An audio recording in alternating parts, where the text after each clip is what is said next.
É especialista em linguagem corporal do canal Metaforando no YouTube.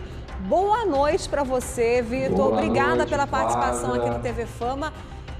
Tudo isso, todos esses gestos, dá para saber se a pessoa está mentindo ou não? Como que funciona? Bom, é sempre bom entender, né? Uma análise de linguagem corporal, quando ela é feita seguindo um protocolo científico, como por exemplo, o protocolo que eu utilizo é o SCANS, é o Six Channel Analysis. Ela se predispõe ali, embasada por artigos e pesquisas científicas, a levantar um percentual de dissimulação. Então, assim, você não vai ver um técnico científico, quando ele gera um laudo, por exemplo, nos laudos que eu gero, em casos judiciais, eu não falo, o cara mentiu, o cara falou a verdade. Eu gero uma porcentagem, olha, em um conjunto de sinais, avaliando a forma padrão, eu tenho que ter um registro padrão dessa pessoa, de como ela se comporta, avaliando a forma padrão dela de se comportar, comparando com o momento que ela se comportou ali, quando ela estava falando da acusação, ela tem X% de chance de estar mentindo ou falando a verdade. A precisão do SCANS é acima da precisão do polígrafo, a precisão do protocolo SCANS é acima de 80% até 90%, ali, sendo que o polígrafo pode bater de 70% a 80%, conforme as pesquisas do próprio professor Paul Ekman. Agora, Vitor, desculpa te interromper, mas você falou que precisa ter, então, um vídeo ou voz da pessoa, um áudio da pessoa? O que funciona, vídeo ou áudio? Isso, perfeito. Nós temos 6 canais. A gente pode analisar ao vivo, a gente tem o modelo do Scanner, que é o Six Channel Analysis in Real Time, que é uma análise de 6 canais. Desses 6 canais eu tenho que analisar o quê? Vamos lá. Face, eu tenho que analisar linguagem corporal, gesto, movimentação, postura, braço cruzado, entre tudo isso. Eu analiso volume vocal, o tom da pessoa também, avalizo o conteúdo verbalizado dela, então a mensagem que ela fala, se ela escolhe falar uma palavra mais formal, uma palavra mais popular, o fluxo verbal, se ela fala rápido, se ela fala pausado, se ela começa a gaguejar, apresentar pausas. E por último, a gente analisa também o conjunto P, que é a psicofisiologia. Se a pessoa começa a transpirar muito, se ela aparenta ali sinais de ansiedade, começar a se tocar, se manipular, vermelhidão na pele, sudorese aumentando, alteração no fluxo cardiorrespiratório. São esses 6 canais. Quando a pessoa emite uma mensagem, por exemplo, eu falo assim, eu estou muito feliz de estar aqui neste programa. Eu estou verbalizando uma mensagem. A verbalização é um processo racional. Eu penso no que eu vou falar. Eu vou falar isso, blá, blá, blá, blá, blá. Porém, o nosso corpo, conforme as pesquisas, inclusive existe até o famoso mito de Merabel, né, que mostra que o nosso corpo ele demonstra muito mais a nossa intenção emocional do que as nossas palavras, porque as nossas reações são instintivas. Uma microexpressão facial, por exemplo, pode aparecer sem que você tente se controlar ou sem que você pense nela. Por exemplo, vamos supor que eu odeio tal pessoa e eu preciso falar que eu gosto dela por alguma razão, talvez no trabalho. Oi, fulano, eu gosto de você.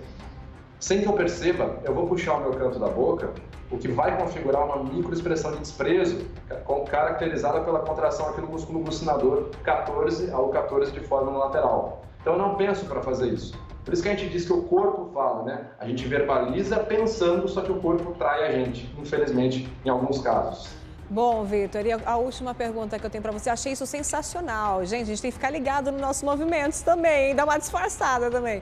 Agora, Vitor, isso serve como prova no tribunal, por exemplo, no caso do Prior? Tá. Pode ser utilizado como prova, laudos que eu já fiz. O laudo em si, ele entra como parte, né, do processo, entra como uma prova, um laudo técnico de qualquer tipo de técnico, né? Você pode ter um laudo técnico financeiro, um laudo técnico feito por um arquiteto, por um engenheiro e por um especialista, um perito facial também pode ser usado como prova, como laudo técnico. Pode ser utilizado também como orientação, mas como a gente está falando de um caso, né, um processo judicial, a gente nunca deve, lembrando, a gente nunca deve julgar como vocês falaram aí, né, e muito menos se basear em uma única fonte de informação, como por exemplo uma única análise de linguagem corporal. Você não deve levar ela como uma única fonte para, inclusive, opinar, né, se você acha que ele é inocente ou se você acha que ele é culpado.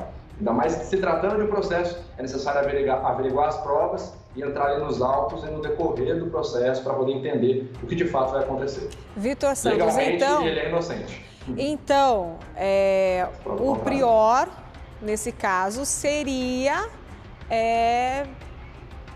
inocentado ou não?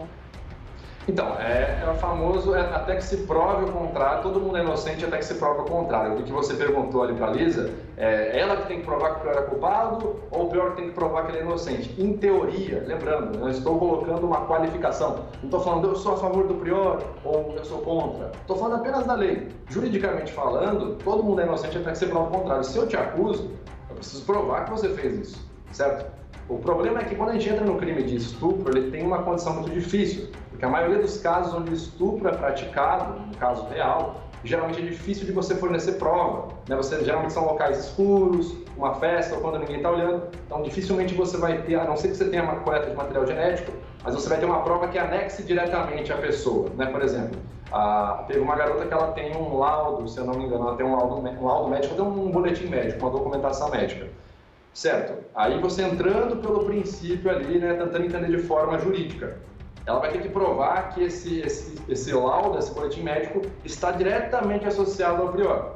Então, falando da forma jurídica, todo mundo é inocente até que se prova o contrário. Agora, pela nossa análise aqui, o Prior apresenta um comportamento bem incongruente. Falando de forma técnica, potencialmente incongruente. Bom, vamos ver no que isso vai dar, né? Eu quero te agradecer muito, foi uma aula pra gente, viu, Vitor Santos? Aliás, você fala muito bem para as câmeras. Gente. Lembrando que o Vitor Santos, então, ele é especialista em linguagem corporal e você pode acompanhar o Vitor Santos no canal do YouTube Metaforando. Uma aula pra gente aprender também, né, a ver as reações dos nossos maridos, nossos amigos, nossos familiares, com que a gente trabalha, né? Obrigada, viu, Vitor?